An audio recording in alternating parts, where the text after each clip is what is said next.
welcome to exams course.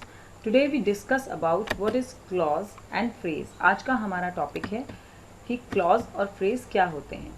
So clause group of words है, यानी कि शब्दों का समूह होता है जिसमें subject और verb होता है.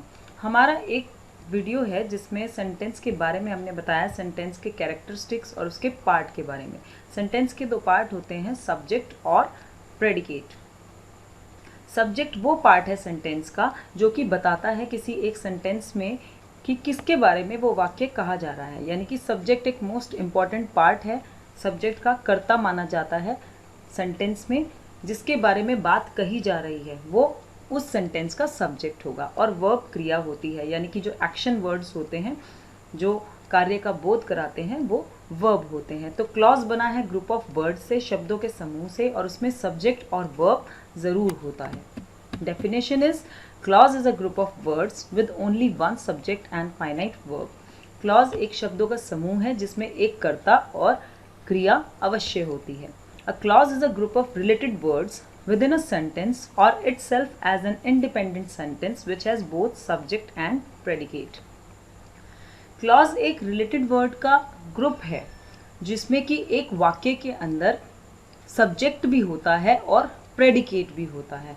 यानी कि क्लॉज उस रिलेटेड वर्ड्स के ग्रुप को मानते हैं जो कि खुद एक इंडिपेंडेंट है, सेंटेंस है, अपना मीनिंग वो स्पष्ट कर रहा है, जिसमें सब्जेक्ट भी है और प्रेडिकेट भी है, कर्ता भी होता है उसमें और प्रेडिकेट भी होता है. जैसे कि आपको यहाँ पर एग्जाम्पल दे रखा है, I will meet him in my office. So इस सेंटेंस में हम देखेंगे कि सब्जेक्ट है आई, क्योंकि यहाँ पर बात की जा रही है आई के बारे में. पूरा सेंटेंस आई के बारे में. यहाँ पर कर्ता कौन मिलेगा ऑफिस में? आई मिलेगा. तो आई सब्जेक्ट है इसमें. प्रेडिकेट इसका विल मीट हिम हो गया, और जो इसका रेस्ट पार्ट है लास्ट का, इन ऑफिस, यानी कि लास्ट का ये जो इन ऑफिस पार्ट है इसमें ना तो सब्जेक्ट है ना प्रेडिकेट है. ये जो पार्ट है जिसमें सब्जेक्ट और प्रेडिकेट नहीं है इसे हम फ्रेज कहते हैं. तो फ्रेज के बारे में हम आगे डिटेल में बात करेंगे, बट इसी सेंटेंस में हमने आपको मेंशन कर दिया है कि आई यहाँ पर सब्जेक्ट हो गया, विल मीट हिम इसका प्रेडिकेट हो गया, और इन ऑफिस इसका फ्रेज है. बिकॉज फ्रेज जस्ट ऑपोजिट हो जाता है क्लॉज का. क्लॉज में सब्जेक्ट और वर्ब जरूर होता है और फ्रेज में ये दोनों ही चीज़ें नहीं होती हैं. जैसे कि सेकंड एग्जांपल है, she laughed at the beggar. यहाँ पर इस सेंटेंस में शी हमारा सब्जेक्ट है, क्योंकि यहाँ पर बेगर पर हंस कौन रहा है? शी हंस रही है. तो यहाँ पर शी सब्जेक्ट है, कार्य करने वाला कौन हुआ? शी. वर्ब हमारा यहाँ पे लाफ्ड हो गया, एट द बेगर हमारा फ्रेज हुआ. A clause may stand as a simple sentence or may join another clause to make a sentence. एक clause जो है वो एक simple sentence की तरह भी हो सकती है, या फिर उसे एक दूसरे clause की आवश्यकता भी पड़ सकती है sentence को पूरा करने के लिए.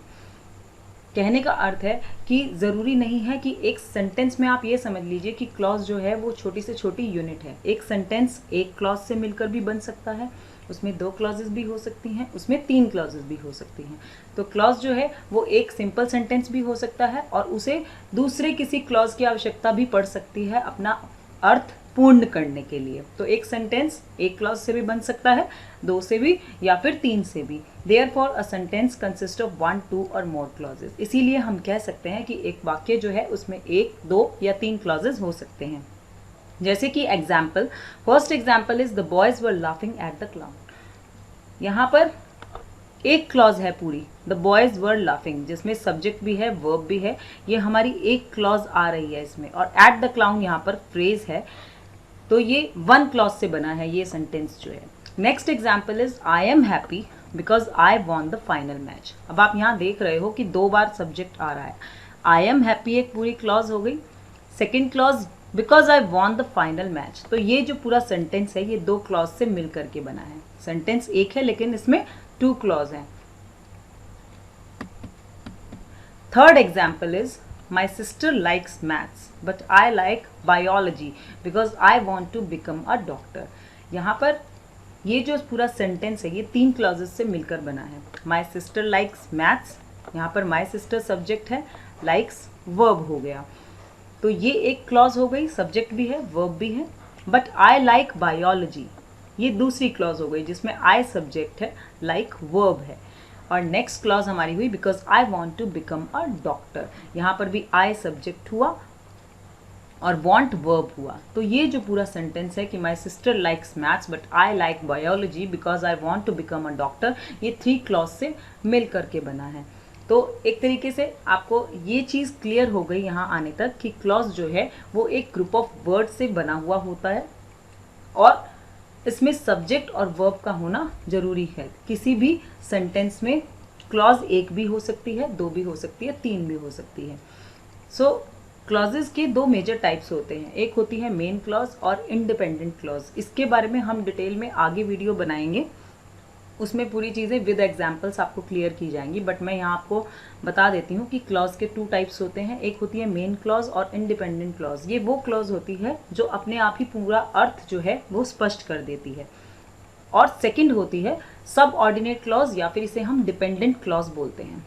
इस क्लॉज को अपना अर्थ पूरा करने के लिए किसी और दूसरी क्लॉज पर डिपेंड रहना पड़ता है, यानी कि वो अपना जो अर्थ है वो पूरा नहीं दे पाती, वो किसी पर आश्रित है, डिपेंडेंट रहती है। तो इसीलिए इसको डिपेंडेंट क्लॉज भी या फिर सब ऑर्डिनेट क्लॉज बोला जाता है। इसके बारे में हम नेक्स्ट वीडियो में अच्छे से जानेंगे।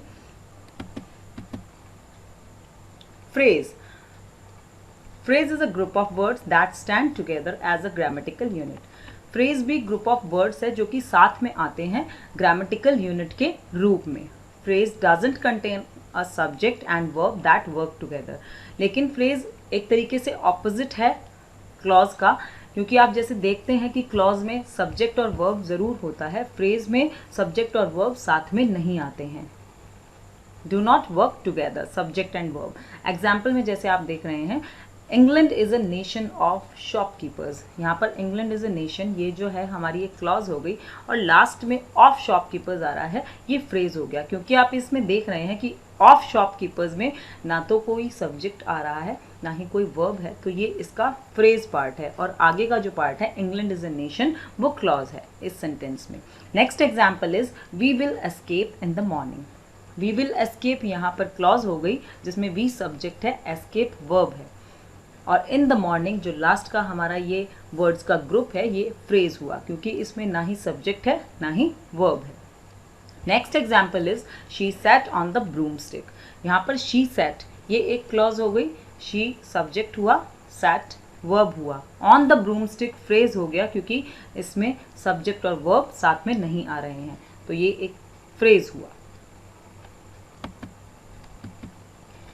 यहाँ पर लास्ट में आपको एक एक्सरसाइज दी है, आई होप कि आपको समझ आ गया होगा कि क्लॉज और फ्रेज क्या होते हैं। क्लॉज भी ग्रुप ऑफ वर्ड से बना है लेकिन उसमें सब्जेक्ट और वर्ब होते हैं, जबकि फ्रेज जो है वो भी ग्रुप ऑफ वर्ड्स का ही है, उसमें सब्जेक्ट और वर्ब साथ में नहीं आते हैं। तो ये एक एक्सरसाइज है जिसमें आपको हर वर्ड ग्रुप को पहचानना है कि वो क्लॉज है या फ्रेज है। तो स्टार्ट करते हैं। हमारा पहला सेंटेंस है he left us in the evening. So हमारे फर्स्ट सेंटेंस में he left us, he subject है, लेफ्ट वर्ब है, ही लेफ्ट अस हमारा एक क्लॉज हो गया और लास्ट में इन द इवनिंग जो पार्ट है, जो अंडरलाइन पार्ट है, ये फ्रेज हुआ क्योंकि इसमें ना तो सब्जेक्ट है ना वर्ब है। Second sentence is the cat sat. ये एक क्लॉज से बना हुआ सेंटेंस है क्योंकि इसमें सब्जेक्ट है और वर्ब है, इसके अलावा कुछ नहीं है, तो ये खाली एक क्लॉज है, इसमें फ्रेज नहीं है। Next is with long white curtains. Third sentence को पढ़ के हमें ये पता लग रहा है कि ये किसी सेंटेंस का पार्ट है, अधूरा पार्ट है, ये पूरी एक इसका सेंस नहीं बन रहा है, इसका पूरा मीनिंग नहीं बन रहा है। इसका मतलब ये है लंबे सफ़ेद पर्दों के साथ। तो ये एक फ्रेज हुआ क्योंकि इसमें एक सब्जेक्ट नहीं है, वर्ब नहीं है, तो ये हमारा फ्रेज हुआ। नेक्स्ट है फोर्थ सेंटेंस, दे रिटर्न्ड एट सनसेट। दे रिटर्न्ड एक क्लॉज है इस सेंटेंस में क्योंकि दे सब्जेक्ट है, रिटर्न वर्ब है। एट सनसेट फ्रेज हुआ क्योंकि इसमें ना तो सब्जेक्ट है ना वर्ब है। Next sentence is on the हिल। जैसे कि हमने थर्ड सेंटेंस में देखा था कि वो एक फ्रेज था खाली, ऐसे ही ऑन द हिल ये भी अपने मीनिंग को पूरा नहीं कर पा रहा है, अपने अर्थ को स्पष्ट नहीं कर पा रहा है, तो ऑन द हिल फ्रेज है क्योंकि ना तो इसमें सब्जेक्ट है ना ही इसमें वर्ब है। Last sentence is she sneezed. ये एक क्लॉज है क्योंकि इसमें शी जो है वो सब्जेक्ट है और स्नीज्ड वर्ब है, तो ये एक क्लॉज है, इसमें कोई फ्रेज नहीं है। सो आई होप कि आप इस वीडियो से क्लॉज और फ्रेज को समझ गए होंगे। नेक्स्ट वीडियो हम क्लॉज के टाइप्स पे बनाएंगे कि क्लॉज कितने टाइप्स के होते हैं। जैसे कि मैंने आपको इसमें थोड़ा बहुत बता दिया था कि 2 टाइप के क्लॉज होते हैं, एक मेन क्लॉज और सेकंड सब ऑर्डिनेट क्लॉज। इसके बारे में डिटेल में हम नेक्स्ट वीडियो में आपको बताएंगे। Thanks for watching the video.